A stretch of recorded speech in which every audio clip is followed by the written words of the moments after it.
One day, you're wild, free, and spontaneous, living each moment like anything could happen next. And then, before you know it, you wake up and realize you're living the same day for the 5,000th time. And it doesn't happen all at once. At first, that routine feels comfortable, like you've finally gotten things under control. But soon, it's like you're stuck in a loop. The same habits, the same thoughts, the same patterns keep showing up.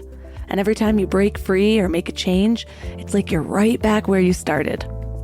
I know because I lived it on many levels of intensity. For years, I was just stuck in my own loops. And when I say loops, I mean the big ones: addiction, bulimia, drinking too much.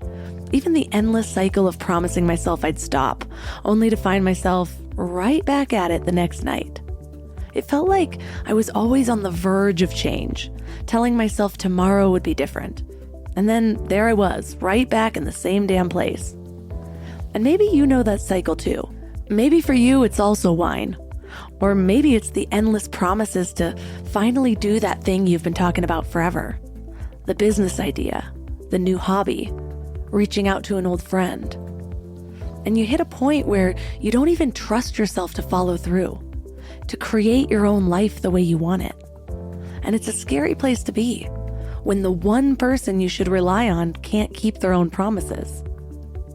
Well, one night, I had an experience that showed me just how deep those loops went. I'd taken a little too many mushrooms, and suddenly I was trapped in this really strange mental loop, reliving the same few seconds over and over again, like hundreds of times. It was like a waking nightmare, fully aware of what was happening, but just felt totally powerless to break free. And it was a slap in the face, really. It was like an extreme version of a reminder that my life was a version of that same loop, one that I couldn't seem to escape no matter how many times I'd promised myself that I would change. Well, if you felt trapped in a loop like that, you know how it feels. And maybe for you, it's not something visible, like an addiction or a habit. Maybe it's quieter, a fear that keeps you from making bold choices, a doubt that stops you from trying new things, or just the weight of knowing that you're not living life on your terms. So how do we break the cycle? How do we step out of these old loops and start creating something real, something that feels like ours? How do we consciously create our lives from the inside out? Well, that's what we're talking about today. And our guest is TJ Woodward, a transformational coach and author who dives into the power of conscious creation. TJ's work is all about unraveling the patterns that keep us in autopilot mode so we can take back control, break free from all of these loops, and start living fully.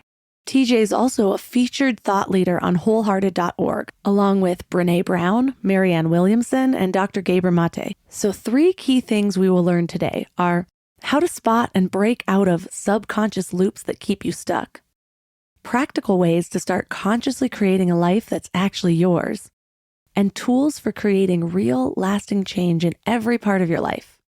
This show is sponsored by BetterHelp. You guys, workplace stress is killing us. 61% of people are dealing with stress levels that are way beyond normal. So if you're feeling it, you are not alone. I used to think I could just push through everything, work harder, sleep less, pretend I had it all figured out, but that approach nearly broke me. I am all about following your joy. If that voice in your head is telling you to make a change, listen to it. Maybe you are ready to quit your job. Maybe you do need to flip your whole life upside down. But either way, you need support and tools to navigate it well. And that's where therapy comes in. Modern therapy teaches you how to set boundaries without feeling guilty, how to manage anxiety before it spirals, how to make big moves from a place of strength instead of desperation. And BetterHelp has over 30,000 therapists and has helped 5 million people worldwide. And you can talk to someone from your couch. No waiting rooms, no awkward scheduling. Therapy gives you the clarity on whether that voice telling you to make a change is your intuition or just the Sunday scaries. But either way, you deserve support. As the largest online therapy provider in the world, BetterHelp can provide access to mental health professionals with a diverse variety of expertise. Unwind from work with BetterHelp. Our listeners get 10% off their first month at betterhelp.com/mindlove. That's BetterHelp, HELP.com/mindlove. Let me ask you something. How much time did you spend last week thinking about what to eat? Planning meals, making grocery lists, wandering around the store like a lost tourist. I used to waste entire Sunday afternoons on this, and it was exhausting. Then I found Hungry Root. Hungry Root fills your cart with personalized picks and plans your week of meals, getting smarter with every order. They have over 15,000 recipes to choose from each week, and most are ready in 15 minutes or less. I'm actually headed to Michigan this week, and I had my Hungry Root order delivered there. So I already know that I have meals ready and plenty of snacks for the kids without scrambling to find a grocery store. It's just handled. And what I love most is their smart cart technology. It learns what I actually like and then recommends groceries, recipes, and supplements just for me. So no more buying spinach that rots in my fridge. They screen out over 200 additives and only source high quality ingredients. The time I've gotten back has just been life-changing. So take advantage of this exclusive offer. For a limited time, get 40% off your first box, plus get a free item in every box for life. Go to hungryroot.com/mindlove and use code MINDLOVE. That's hungryroot.com/mindlove, code MINDLOVE, to get 40% off your first box and a free item of your choice for life. hungryroot.com/mindlove, code MINDLOVE. Because the greatest freedom we can experience is freedom from the reactive impulse. And one can say it's deep in our DNA, right? Early in the evolution of humanity, we lived in caves, and if we went out of the cave, we might get eaten. So this fear response is something that keeps us alive and keeps us safe. The issue for many of us is it's a perceived threat that isn't actually what's happening. I say if it's hysterical, it's historical, right? If I'm having a massive reaction, it's usually not what's happening. And we often project, she shouldn't have said that. He shouldn't have done that. Instead, it's like, ooh, whoa, I'm having this big reaction. I pause and say, what am I feeling? What is the possibility of healing? Turn up your frequency with Mind Love. Bite-sized brain hacks for seekers, dreamers, and doers. It's time to give your mind a little love with your host, Melissa Monti. So what first sparked your journey into exploring conscious creation? Well, my own journey led me to a place where at one point in my life, honestly, things started falling apart when I had a higher vision for my life. I had a successful business, and I was honestly getting deep in debt and just not willing to let go of that life that I had built. And I kept having this inner knowing that I wanted to be a spiritual teacher, be an author, and those messages were coming through. And full transparency, for a full year, I said no to that. And finally, I said yes. And once I said yes, things started to crumble. And there was a moment when I said, okay, I want to move forward in my life in a more conscious way. So I can either go back, be unconscious, continue the same patterns I've always been using, or I can start to really consciously create my life. I love that. I went through a very similar journey, and that's really, it's such a huge shift, realizing that we're always creating. And until we realize that we are always creating, then we're just sort of doing it unconsciously. And so we don't realize how many of the things that we wish weren't in our lives, we sort of created the circumstances to bring it right to us. That's right. We're always creating, like you said, but either unconsciously creating or consciously creating. And in my case, and I think a lot of people relate to this, I wasn't even aware at some point in my evolution that I was creating anything. I just thought life was happening to me. And then at some point, maybe 30 years ago, I started, entering into new thought and getting some information about how we're creating our life. And then I went into just continuing to unconsciously create, but realizing that I had a part in it.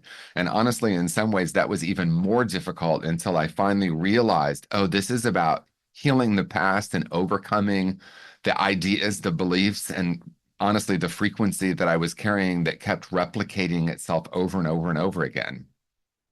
What was the most difficult thing to grapple with around the things that you realized you were kind of unconsciously bringing into your life? Well, I think it started with just finding myself asking questions like, why does this keep happening to me? Why do I keep attracting these people? Why do I keep attracting issues with money, et cetera? And like I said, at some point, that awareness, actually, I went into blame. So I think that was probably the most difficult period because when it was just the world happening to me, I was kind of in a victim mode, and I'm like, oh gosh, why does this keep happening? When I realized that I was actually the creator of that, I went into blaming myself. And I went into blaming myself for a long period of time. And I think that was probably the most painful part until I realized that it's not about blame, it's about accountability and then healing so that I can start to create what I actually desire.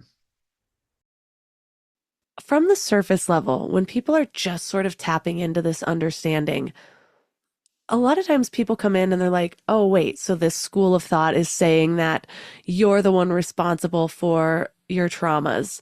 What would you say to people that have that question? Yeah, absolutely. And I'm so grateful for the question. We want to be clear that that's not what we're saying. What I'm saying and what my experience has been is that I found myself choosing situations over and over again, not from a place of blame, like I keep doing this or it's my fault, but from a place of, I wonder what it is deep within me. What is the core false belief or what vibration am I carrying that is causing me to replicate this over and over again? It's kind of nuanced because someone might hear me and say, but what he's really saying, you're the one creating it. Really, what we want to do is we want to say, okay, let me pause and look at the patterns that have repeated throughout my life. Those situations that I keep finding myself in, those are the ones we want to look at that we're probably choosing on some unconscious level. And the great news is we can heal that because as long as we're blaming out the outsides, we're stuck in a pattern of hopelessness when we say, oh, I'm going to actually empower myself to do the deeper healing. So there is an interesting hallway. And in my experience, I went into that blame cycle and that kept me stuck as well. Yeah, I went through a long phase of being ashamed of my past. And it took me years and years in self development to realize that that wasn't serving me at all. And it was hard to see because, on one hand, I was making a lot of strides because I didn't want to be like that girl anymore. But then I hit a plateau because I was demonizing this young person. And I remember doing a self development exercise where I was writing a letter to my past self and thanking her and really realizing that as many horrible decisions as that young girl made, she's also the one that took the first steps to lead me on the path that I'm on now. I guide this meditation where I have people sort of confront that past self that they feel the most shame around. And it just seems to crack people open because you don't really realize the pain that you've been holding or that you're rejecting a part of yourself by doing that and seeing like, she was just lost. She was coping. She was doing what she needed to do to survive the moment, to get her needs met in the only ways that she knew how at the time. Oh, it actually brings up emotion even just thinking about now. Yeah, and I think one of the things you're pointing to is so important, and that is many of us haven't even allowed ourselves to feel. And we go into, like, we have these traumas in our early life, and we absorb the pain and we start to decide things about ourselves. I call them core false beliefs. And I only say I because I add the word false. So we develop these core false beliefs about ourselves. And then at some point, that becomes the operating system. And then from there, as you said, we have all sorts of brilliant strategies. So instead of calling them coping mechanisms, I call them brilliant strategies. And I had some really absurd, brilliant strategies in my early 20s. And like you said, I think what I'm hearing you say is then I had more shame about those strategies. And was a place of compassion where I was able to integrate and really realize that the 5-year-old, the 6-year-old, the 7-year-old me that had these traumatic experiences, and I developed this deep shame about myself. We often hear people say, I feel ashamed because I did this. And I want to ask, is it possible that the shame is the reason that we did it? And then, like you said, and I love what you brought in, love and compassion for the decisions I made. Obviously, I would go back and make different decisions now, but I was also doing the best I could with what I was carrying about myself. all throughout my 20s for sure. I find that people really resonate when we share specific examples. Can you share one of your absurd coping mechanisms or absurd false beliefs and how you, the process of realizing that and then kind of coming back to it to heal? Yeah, absolutely. I always love sharing my own journey. And I'm going to go back and actually talk about being a very young child, what I and many people call the pre-programmed human, right? I was very young, very open, very loving, very much in touch with my feelings. I think that's the innate human experience. I grew up in a household where what people were saying and what people were doing and the energy I felt were three totally different things. Some of the men in my life had, to put it as an understatement, hypersexuality, right? We might probably today we would call them perpetrators. Back then, it was sort of just normalized, at least in my family. A mother who didn't want to be a mother and who didn't want to be in a marriage. So through a series of events called Life on Planet Earth, I remember at age 7, like it was yesterday, closing my heart. I can actually remember a physical sensation.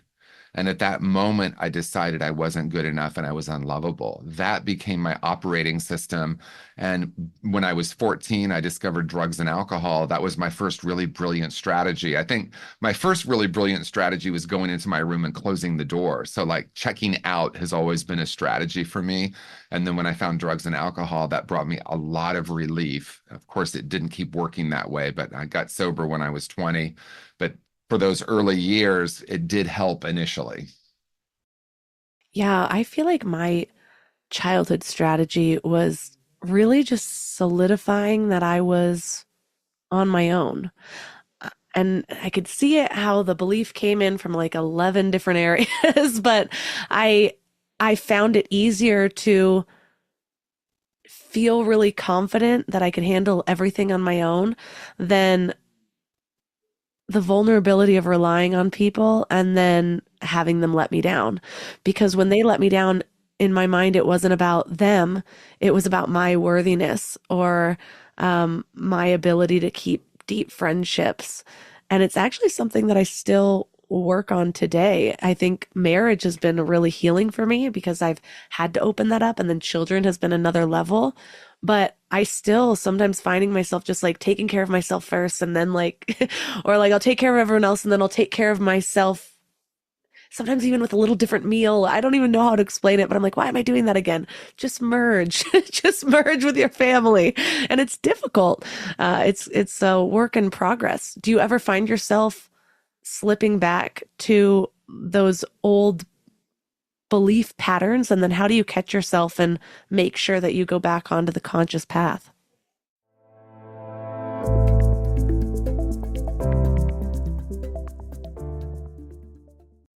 I was just talking to a friend who's been trying to hire someone for 3 months.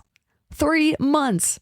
She's been posting on random job boards, scrolling through resumes that make no sense, getting ghosted by candidates. It's a mess. When it comes to hiring, Indeed is all you need. Stop struggling to get your job post seen on other job sites. Indeed's sponsored jobs help you stand out and hire fast. With sponsored jobs, your post jumps to the very top of the page for your relevant candidates so that you can reach the people that you want faster. And it makes a huge difference. According to Indeed data, sponsored jobs posted directly on Indeed have 45% more applications than non-sponsored jobs. One of the things I love about Indeed is that it just makes hiring so fast because you're not wasting time on platforms where nobody's actually looking. Your job gets in front of real candidates who are actively searching. Plus, with Indeed sponsored jobs, there's no monthly subscriptions, no long-term contracts, and you only pay for results. How fast is Indeed? Well, in the minute I've been talking to you, 23 hires were made on Indeed, according to Indeed data worldwide. There's no need to wait any longer. Speed up your hiring right now with Indeed. And listeners of this show will get a $75 sponsored job credit to get your jobs more visibility at Indeed.com/mindlove. Just go to Indeed.com/mindlove right now and support the show by saying you heard about Indeed on this podcast. Indeed.com/mindlove. Terms and conditions apply. Hiring? Indeed is all you need. Do you ever find yourself slipping back to those old belief patterns? And then how do you catch yourself and make sure that you go back onto the conscious path? Well, I think this is such an important part of the conversation because at some point in my evolution, I thought there was a finish line, right? Like I'm going to be completely free of all of these. But now I understand, and what you just shared makes so much sense because when we're really young, especially, under 10 years old, our brains aren't even developed. I mean, we know they're not even fully developed until 26 now. But when we're really young, we end up absorbing things and deciding things that are monumental. Like for me to decide I was damaged or broken at age 7, and then relief from that became an automatic strategy, right? So it's very deep within me, these automatic responses when things get difficult. Like I said, I went in my room, closed the door, kind of went into fantasy, played with my toys. And so when things got difficult in my early adult life, I would find myself numbing out. And then I was judging myself for numbing out and trying to stop numbing out. But there is a place of compassion and love that we get to meet where I say, oh, that might still be something that I automatically do, but with conscious awareness, I can observe that. And the deeper healing, as I think both of us know well, is really going back to that tender young age when we decided and really caring for our younger self, that which we didn't get before. I love the concept that you share in your book around living in the question.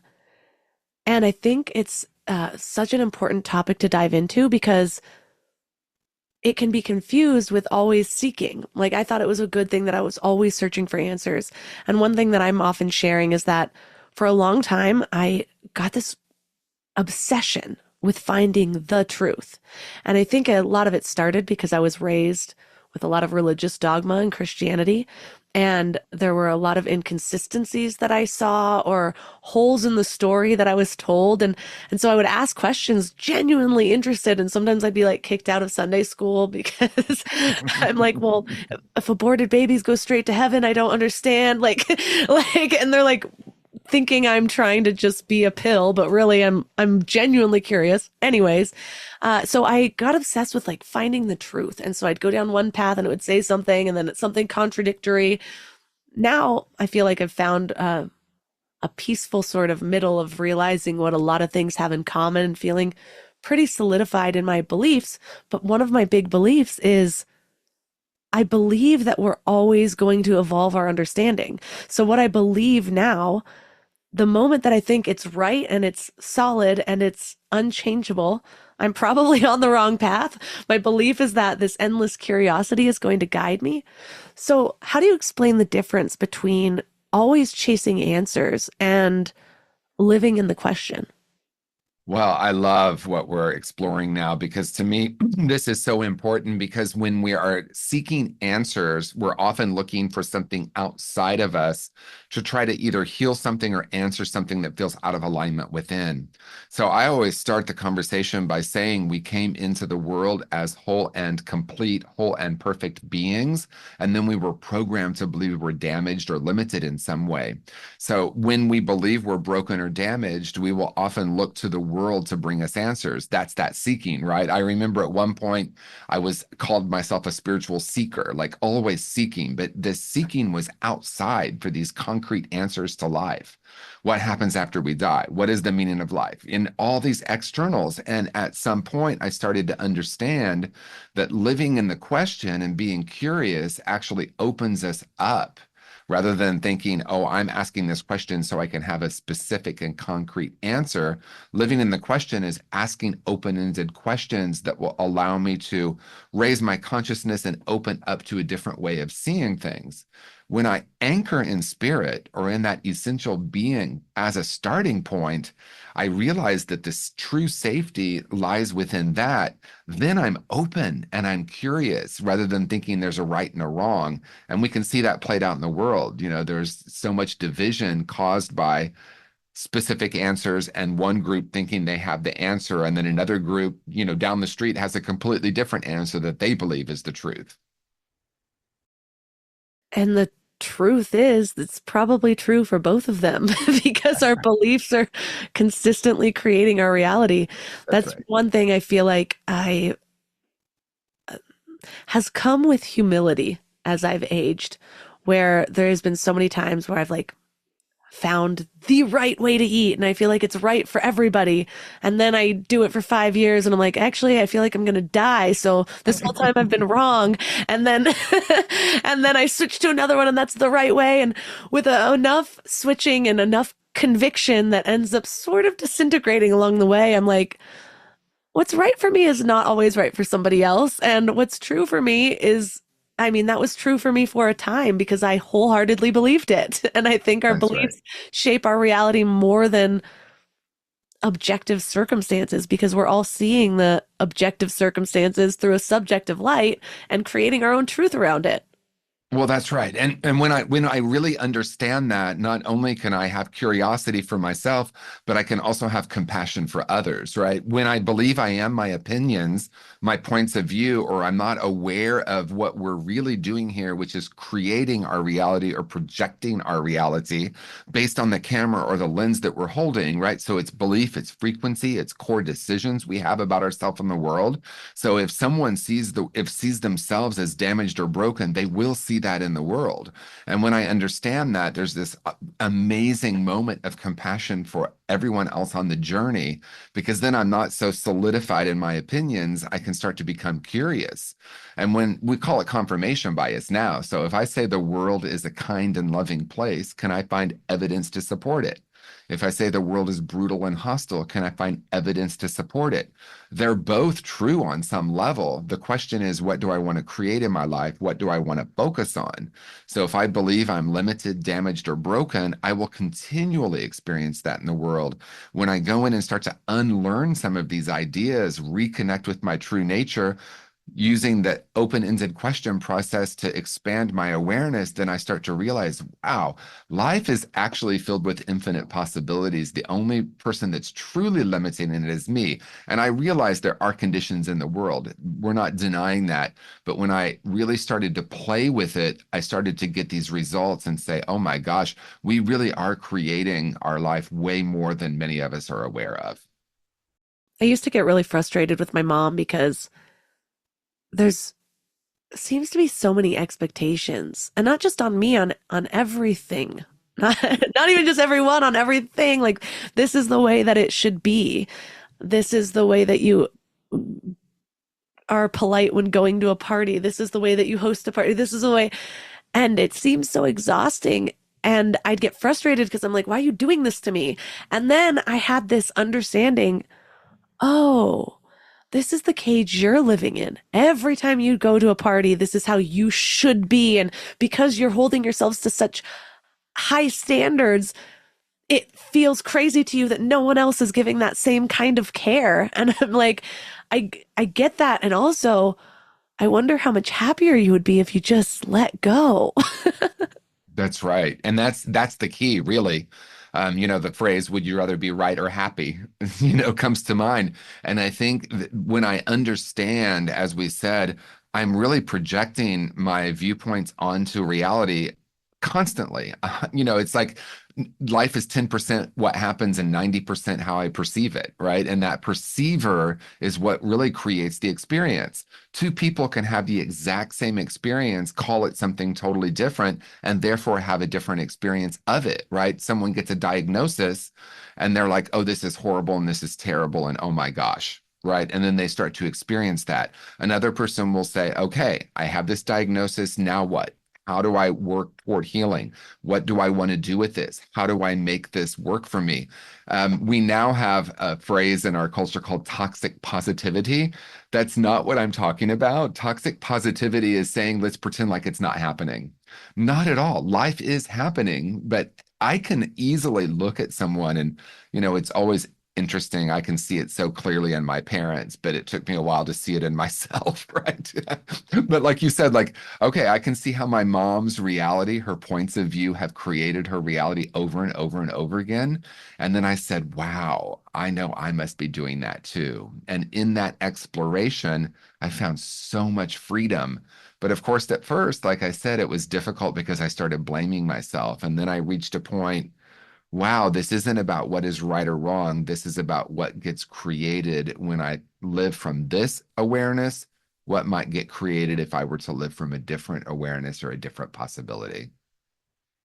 It's so funny how I remember hearing my whole life, one day you'll get to an age where you start to realize you're becoming your mother. And I was like, absolutely not. And then now I'm at that age. And it's funny because I have so much awareness around this area, and I have for like 15 years. And even so, I find that I'm really great at creating a different experience in certain situations, the ones that I'm able to practice. But then I'll be like thrown into something totally different. Like somebody will give me photos of myself edited in a way I don't love. And I'm like, this shouldn't be this way. It's like, it's the little things that are so minor that I don't feel the need to bring this whole conscious awareness to it. And then I'm just like, what am I just getting sucked into? This is the most absurd, ridiculous waste of my thought energy or my emotional energy, really. And so I'm curious though, what is the most effective way that you've found to catch yourself when you're falling into that rightness trap? Yeah, thank you for that. And I know you asked me that a little earlier. How do we have awareness, right? There was a wise person once said there are only three steps: awareness, awareness, and awareness, right? So as once something gets touched, right? Because that's what we're talking about. Like I find myself having this reactive impulse. We want to be able to pause and then check in with what we're actually feeling, right? And then asking those open-ended questions. Someone says something or does something, I find myself getting activated. I use the term activated rather than triggered, because often when we say trigger, we're saying you triggered me. My mom triggers me. My boss triggers me. My partner triggers me, often outside of ourselves. When we say, oh, something just got touched, that alone, that awareness that it's mine that's getting touched, because if someone comes up and says, you're a bank robber, I'm not going to get activated by that. I've never considered robbing a bank. That's not an issue for me. I But have. if they say something, how was it? Did you act on that or did No, but I think about it most times I drive by. so you might have a different activation, right? So I How'd you think know? that the key is to be aware of what I'm actually experiencing, and then to ask myself, what am I making this mean? What am I feeling? What's a different way to see this? How can I respond in a unique or new way? So there's a lot of things we can do, but it really is about, for me, awareness of what's getting touched. That reminds me of a story Don Miguel Ruiz tells where, there can be a line of people and you go tap all of them on the shoulder and no one's affected. And then one person jumps back and it's because they already had a wound there. And so that's what I love about activated. And another thing I love about the word is it doesn't have such a negative connotation that when you say triggered, even though you're recognizing, oh, I'm the one that's triggered, and I've said before, your triggers are your responsibility, there's still this negative connotation like, oh, I'm going down this pattern again.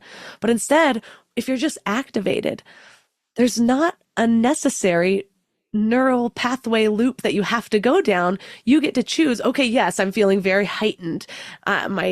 My senses are heightened right now. What do I do with it? And it to me, it more recognizes the choice point of where you're going to go from that activation, what you're going to do from that extra energy that you've just sort of risen to the surface. That's right. I mean, Don Miguel Ruiz says, it's not your words that hurt me, it's that you touched an unhealed wound. And what I'll add to that is the unhealed wound is getting touched because it's wanting to heal if I allow that to be the experience. Because the greatest freedom we can experience is freedom from the reactive impulse. And one can say it's deep in our DNA, right? Early in the evolution of humanity, we lived in caves, and if we went out of the cave, we might get eaten. So this fear response is something that keeps us alive and keeps us safe. The issue for many of us is it's a perceived threat that isn't actually what's happening. I say, if it's hysterical, it's historical, right? If I'm having a massive reaction, it's usually not what's happening. And we often project, she shouldn't have said that. He shouldn't have done that. Instead, it's like, ooh, whoa, I'm having this big reaction. I pause and say, what am I feeling? What is the possibility of healing? And it's almost always something that I can tie back to when I was 4, 5, 6, or 7 years old. And it's not about knowing where it came from, it's knowing what to do with it. That's a really different way of being, because someone gets tapped on the shoulder, they have the massive response. It really is, what do we do when we have the massive response, not just an awareness that we have it. I love that you brought that up because it's been coming up a lot lately where people are like, well, I don't really know where this came from. And I believe that you don't always need to. Sometimes it can be helpful to, if you are the type of person that really needs that why understanding, like this doesn't make sense, like, and you're going to keep ruminating about that. And I think I used to be that way. And now I'm more like, well, where do I go from here? Okay, if I have time or if I'm deep in meditation and it comes up, maybe I'll follow that that train of thought there and see the root of it. But it's not always helpful because it's sometimes it makes it more difficult because then it's more difficult not to blame. Oh, that was the person who first activated this in me or whatever. Or then that keeps coming up and it's like, okay, I know it's about what I'm going to do with this, but you do know that you planted this seed, right, Mom? That's right. And so instead it's like, well, can you really develop that grace and in being grateful to the person for reflecting back to you this unhealed wound that might have lied dormant, but it's still there, probably causing some sort of chaos that you're not aware of because it's supposedly inactivated, but usually that means that it's just in the subconscious, not in the conscious layer. So thank people, like be grateful. Thanks for being a total bitch because you just rose this to my consciousness or whatever it is. That's right. I mean, that is sort of the quote unquote advanced course. We can actually thank the sender, because when I understand that if I'm having a big reaction, it's really more about something unhealed within me. And when I say unhealed, I don't mean there's something wrong there. I just mean there's something being touched so we can actually heal it. And then when we're curious about what we're feeling rather than what they just said, we have an opportunity. So in that way, we can say thank you to the sender. But I love what you're saying because it kind of comes back to the very first question we asked, which is, what's the difference between living in the question and seeking answers? In my own journey, I spent, I would say, probably most of my 20s trying to figure out why I was feeling something and what was the root of it. And I thought if I can just figure out the root of it, then I would be free of it, because I didn't really understand yet that it's actually still alive within me, right? The trauma lives within me. Bessel van der Kolk says, trauma doesn't show up as a memory, it shows up as a reaction. And when I'm curious about the reaction rather than the root of it, I can actually then start to be curious about how to work with it and heal it and actually use that in my journey instead of trying to get rid of it. It reminds me of physical symptoms versus root causes. It's the same thing where it's like if we're always just trying to get rid of the symptoms, you take the medication to not feel the pain, then it's like, okay, but you still have the knee issue, you know, and now you're just exacerbating and you can't feel the pain. And so it's going to just break on you. You know? And the same things happen with our emotional wounds where it's like, okay, yeah, you can keep stuffing that down. You can keep having the glass of wine instead of confronting it. But do you know how many of your subconscious patterns, like potentially destroying relationships when they start to get too deep, or sabotaging your own dreams, not taking actions on the things that you really want, that's how those things manifest, because you've got this wound that you are too afraid to look at. That's right. Yeah, and what you're speaking to, I think, is a really important conversation and much deeper, and that is when we're only trying to eradicate symptoms, we're not getting to the root, right? Whether that's physical, intellectual, emotional, or spiritual.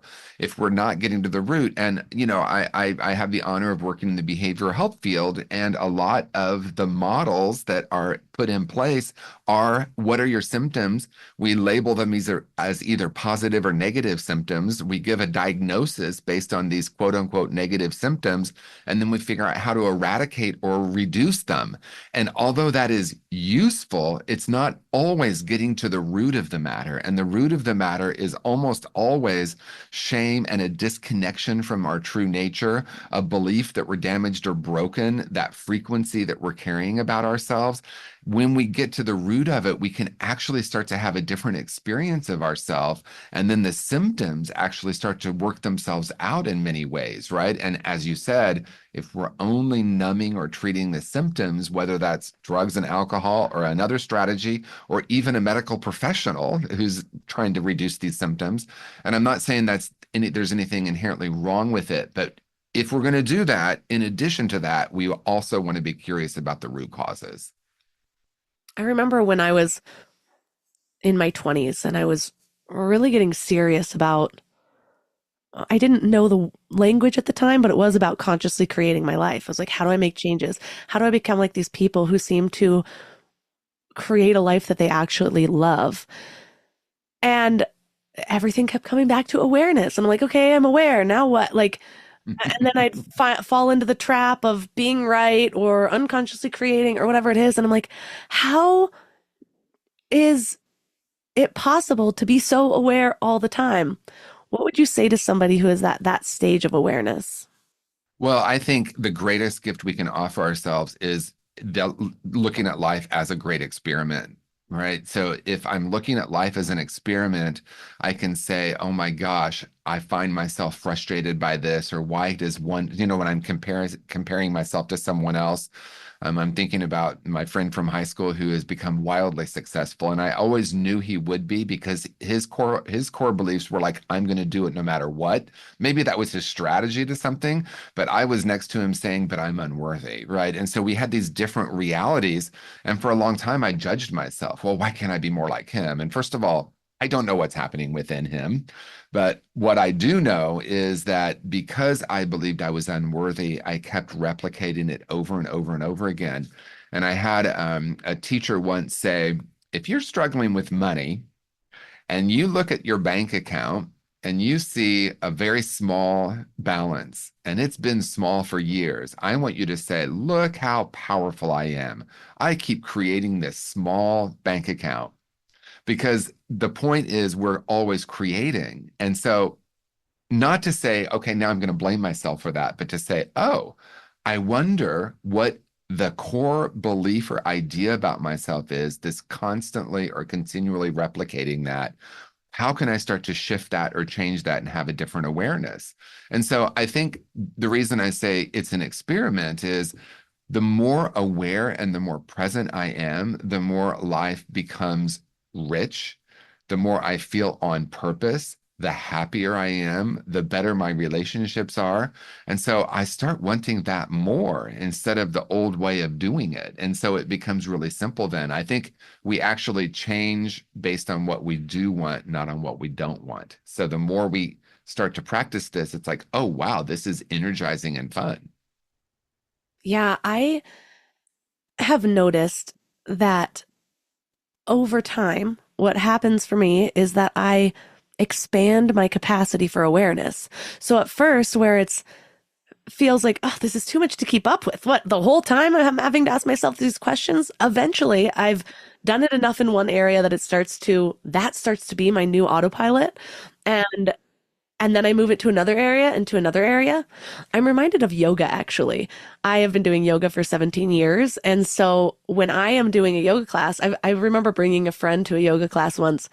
And I was like, at the end, I was like, oh, that was a great workout. She was like, that was way too easy. And I'm like, oh, yeah, because if you are just in the poses and you're not, okay, rotate this inner thigh this way, tighten this way. Like every pose is a full body experience for me because I know every minor adjustment to do, and it happens within a second. I'm like in the pose and I'm like, and suddenly like my whole body's engaged versus just sort of standing there with your arms sort of out, like bending backward, whatever it is. And so it seems counterintuitive, but the longer that you do yoga, every pose has more of an opportunity for engagement. And the same is true for any area of awareness. The more that you practice this, you start to engage different parts of your psyche, different parts of your emotional levels, different parts of you see things on a different level, and you go beyond surface and you start to see the layers of every single moment. And once you unlock that for yourself, there's really no going back. That's right. And that's the beauty of it, right? There is no going back. And then sometimes that feels like, oh my gosh, oh no, there's no going back, right? Because once we wake up, or when we're in the process of waking up, the more we do that, the less we can go back to sleep. And that's very freeing at some moments. And then other moments, it's like, oh wow, I have to be accountable now. I have to actually be accountable for my life. But the beauty of that is, I love that you're using yoga, because that is truly the intention of yoga, right? Yes, it's a physical activity, but it really is more emotional and spiritual. It's like, even though I've done this same thing, I'm meeting myself in a new and unique way. There's a deeper level of this pose. There's a deeper awareness. And that's a parallel of our spiritual practice. I mean, I have woken up before and said, oh, I know what I meant now. What I mean is, like, I wrote that in my book, but now I really understand it at a different level. Or I said that in an interview and I'm like, that's so interesting. I wonder what that means. But then there's a deeper awareness of that. And then another possibility for a deeper awareness. And at some point, it's like, there is no part of me that really just wants to go back to sleep and pretend like the world is happening to me. Because the greatest paradox is, early in my journey, because I felt broken, my strategy was to be a high achiever, but it was based on this shaky foundation. So everything I would achieve would eventually crumble. So I could say, see, it is true, I'm unworthy. And now I'm like, no, I'm going to start with doing that. I'm going to start with reconnecting with this place within me that has infinite potential. And then the more I do that, and the more I realize purpose is a way of being, not an activity, then the greatest paradox, it feels like the world just starts to match that. It's like, oh, now I'm doing everything that I ever dreamt of, and I feel very fulfilled. But it's not because I did it to get fulfilled. It's very interesting and paradoxical. There's a confusion often between visualization and true visioning. So once we get to that place of, okay, I need to consciously create my life, what does that process look like for you?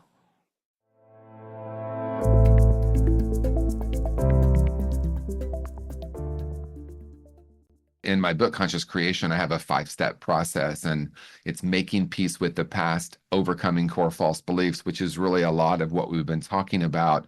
And then we get to this place of visioning. So I'll answer that as, what's the difference between visualization and visioning? Visualization is primarily asking, what do I want to create? We do the vision boards, right? Those are really visualization boards. We put everything that we want to create, and then we hold the energy of that. And the idea is that we will manifest that. It will respond, and we will attract it. Visioning is something really different. And I use my friend Michael Beckwith's life visioning process. It's really about emptying. It's really about being open and receptive. It's about, to the best of our ability, healing what needs to be healed so that we can actually tap into that spiritual essence that we are, and then ask questions from that place. When I've had these deep intuitions that come from visioning, which is being quiet and asking the question, what's the highest possibility for my life? Listening intently to what comes up from inner wisdom. Anytime it's come from that deep visioning, it's always been way more fulfilling and also way bigger than I would have imagined in my mind. How do you help people set intentions that actually stick instead of, I'm actually even just talking to a friend right now. We've had this ongoing conversation. And she's like, but how do I figure out what I actually want? How do I figure out, what to do with my life? And I've talked to her about this a number of times. And I love that.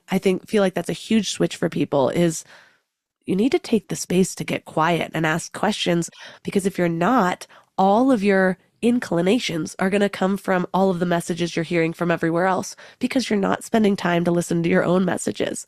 But I feel That's like right. a big part that people miss is meeting that intuitive guidance with action. And so they're expecting like things to just fall into their lap. I feel like that's step one of learning about the law of attraction, is believing that after this long visualization process, somebody's just going to knock on your door and give you everything.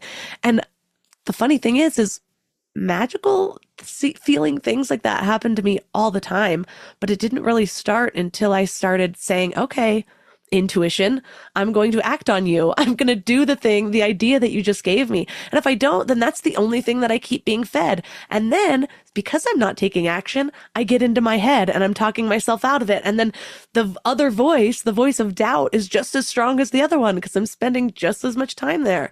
So now it's like, idea, let me do something about it. And I don't need to take it to completion even. Usually if I just take that first step, another step will reveal itself to me. But it's like I have to become that person who took that first step in order to be ready for the next one, and so on. And then eventually it just feels like my life is this ongoing process of guidance. But I find that there's this huge block for people of taking that step. How would you get them past that? Yeah, well, I mean, it's interesting because I find, like you, it's either people don't want to go into the action or they actually want to just start with the action. Because a lot of our culture is like goal setting, intention setting, crush it, dominate. And a lot of people start there. And so that's why in conscious creation, the process I've created, we spend a lot of time on making peace with the past, overcoming core false beliefs. And then, as you said, the vitally important step is dedicating ourselves to being in the silence. And then through practice, we can start to discern, is this an idea that is coming to me from outside myself, like you said, or from my old programming? That one can be tricky. Or is this truly an intuition? And then when we get that intuition, then there's another art form of how do I sit with that for a period of time before launching right into the action. But a lot of us, especially people who use air quotes, people can't see it, but the spiritual people sometimes get stuck there. They just stay. I stay in the like, oh, I have this beautiful idea. And like you said, I'm waiting for someone to bring it to me. And sure, that can happen.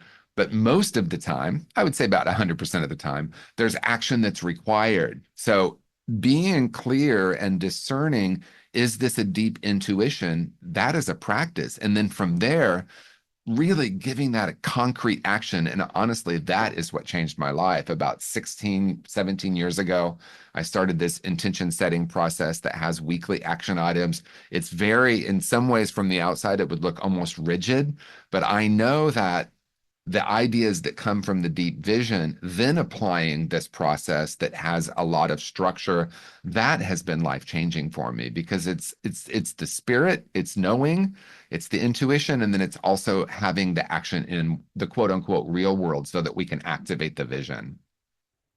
Part of me wonders, because I've noticed a theme, and I don't want to bring it back to genders, but a lot of times women are talking themselves out of things. Men are taking the action without the visioning, but it's not necessarily men and women. I think it's potentially if you're connected to the masculine or the feminine energy, because for a really long time I was living in my masculine energy. And so I was that action taker rather than the sort of sit back and receive. So it really is a balance with that.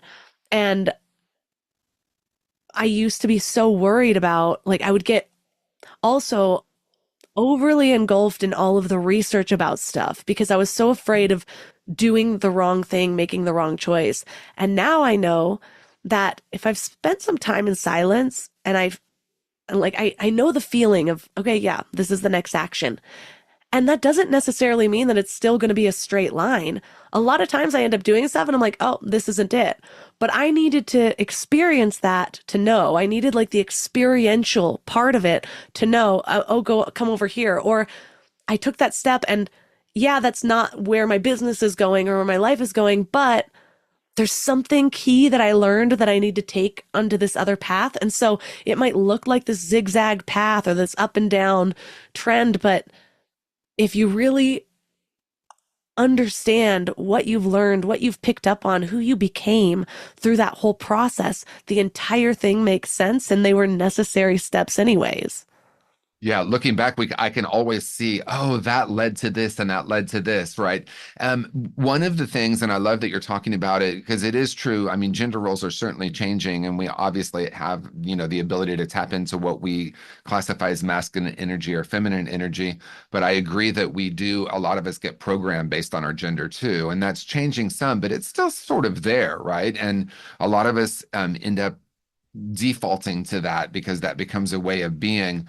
But when we get an intuition, when we have a divine idea, this is true for me, and for anyone listening, maybe you'll resonate with this. I'll get this divine idea that I know is an intuition, and I feel very deeply it's from vision. I immediately want to take action, or I immediately interpret, oh, I know that means this.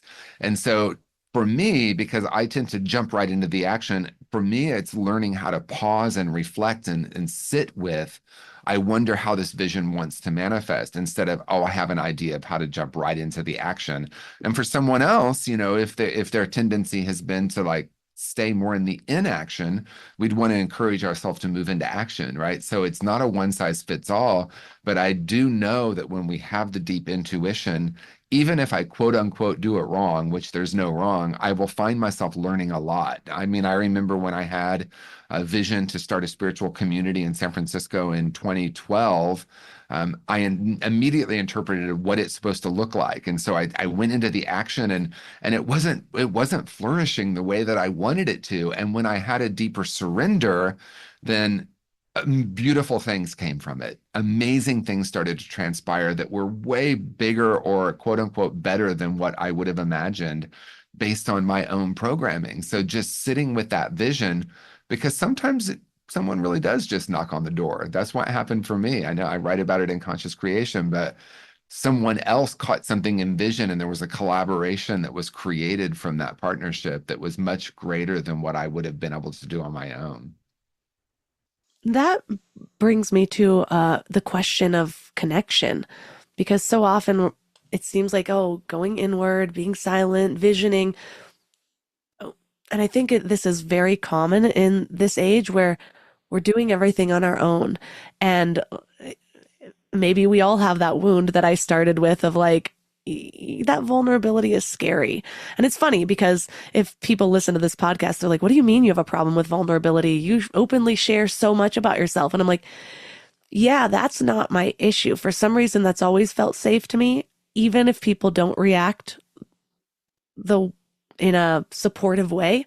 I have understood that the way that I deliver something has a huge effect on how people will receive it and how I'll feel. And so I've become good at, saying things with confidence. But it's when when I open it up to relying on somebody else, that's when it feels really scary for me. And so how do you create those greater connections with people, and why are they so important in this overall idea of visioning and conscious creation? Yeah, I mean, to me, community always is an important part of it. And like you said, I mean, whether it's COVID or technology or a combination of that, I think a lot of us have less, and many of us have less community or in-person community than we once did. So it's like we have connection in some ways, like this podcast. We're connecting with people that we probably are possibly never going to meet. So there's that connection. But this deeper, authentic, let me create a space where I can really let you see me, that true vulnerability, I think is so vital in the process of awakening.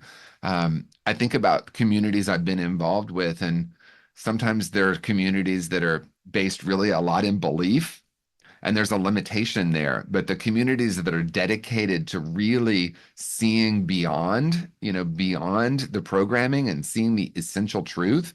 When I do trainings, and a lot of us have done this, we'll just do 2 minutes or 3 minutes of looking at each other without words. There's something so powerful and so vulnerable about that, because we often use words as a way to not actually be seen. So I think true intimacy, yes, it is the way we heal shame, the way we awaken is by revealing ourselves. But as you said, there's a deeper level of that. And when I see from my spiritual essence to another person's spiritual essence, there's a vulnerability there that is so powerful and so beautiful. And that's a deep need for humanity. For all humans, we need that love and connection. And I think ultimately that's what we're all wanting. You talk about asking questions that create that greater connection. What's a question that consistently surprises people with its impact? My favorite questions are, and I'll talk about it first personally and then talk about it in relation to another or to a group of people. One of the questions I love is, how does it get even better than this? So, someone can lose their job. Oh, they can say, oh, how does it get even better than this? Or I will say, what is wanting to emerge here? My favorite question probably is, what are the infinite possibilities? Because a lot of times I might forget that there's not just, oh, this, I could do this or I could do this. No, there are actually infinite possibilities. So let me be in that. I think when it comes to another person, we could ask questions like, what would it feel like for us to have a deeper connection?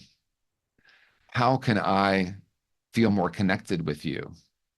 What can we do to feel more connected with one another? Those are questions that are really vulnerable, but when we ask ourselves or each other those questions, it will create more connection.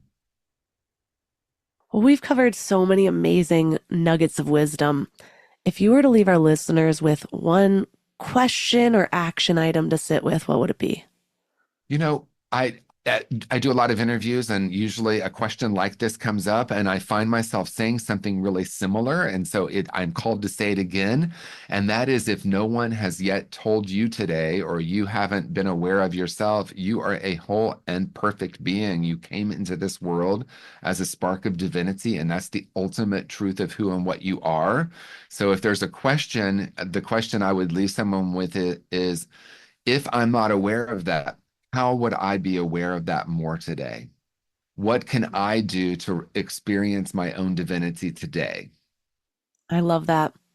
Well, thank you so much for, following your own inner wisdom to bring this to the world, because it's so needed. This topic is one that's really close to my heart, because I think you have to understand it in order to really consciously create your life, which is where, for me, my true happiness lies. So for listeners that are interested in learning more about you and your book, Conscious Creation, where's the best place for them to find you? tjwoodward.com. You can find all my socials there, all my books, and anything that I'm up to in the world. Your challenge for this week is to start asking yourself some open-ended questions, because those are what open the door to what's possible. Here's what I'm getting at. Even some general questions like, how does it get even better than this? Or what haven't I thought of yet? Can shift your perspective in really powerful ways. TJ Woodward calls these questions a way to stay open and curious. They just give you room to see more and tap into a bigger vision for yourself. So this week, make it a habit. Start your mornings with these questions. When you take a long walk or a long drive, ask yourself an open-ended question. It's also a really powerful way to get more in tune with your own inner voice. Let them nudge you towards something a little deeper and a little clearer. And if you hear words just being parroted back, like things you've heard from your mother or reels that you've listened to on Instagram, challenge yourself to sit with it a little longer. Let the answer come from your core. You can find all of my amazing sponsors at mindlove.com/sponsors. You can also find me on Instagram. That's where I do most of my more intimate conversing with you all in my DMs. Again, I just want to say thank you for everyone who is continuously reaching out about episode 369. It means a lot. I love hearing your stories. I love knowing that there's a real human on the other side of this microphone. So thank you again. And that's all for today. So thanks for giving your mind a little love today, and I'll see you next week.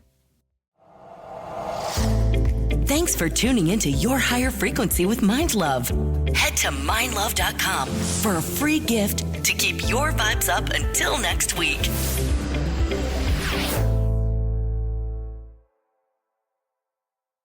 In the time it takes you to actually board that flight from Group 8, Now boarding Premier Altitude Elite Club members. you could have bought a Hyundai on Amazon. Yes, that Amazon, where you buy everything else. Mid-tier Altitude Elite, feel free to board now. So while you're waiting for them to make up new boarding groups, you can order your dream car and the dealer will have it ready in no time. Now boarding groups 1 through 7. So close. Visit HyundaiUSA.com or call 562-314-4603 for more details. Limited availability, pickup through participating Hyundai dealer in select markets.